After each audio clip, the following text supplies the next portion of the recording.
এই শালার মাইনসে আমার ক্ষেতের ঘাস কাটতে কাটতে ক্ষেতের একবার ডায়াবেটিস বানিয়ে হলাইলো। ক্ষেতের অবস্থা করছে না রে ভাই।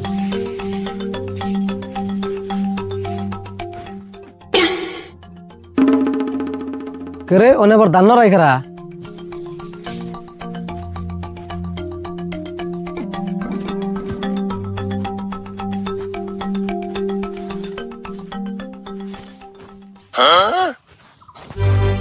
ওই কেরা গো তুমি খেতে ঘাস কাটবেন নাইছ?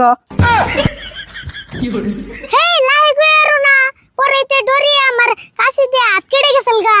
হাত না কাটলেও আমি তোমার হাত কাটে দিমু। তুমি কার কাছে না কোন হিসাবে আমার খেতে ঘাস কাটতেছ? কোন হিসাবে আবুর গুররে খামু হি হিসাবে। তুঙ্গা গরুরে ঘাস খাওয়াবে তা আমার খেতে থেকে কে? তুঙ্গা গরুরে ঘাস খাওয়াবে নাকি আমার খেত বুনছি? ও আজকে কাটলাম আর কোন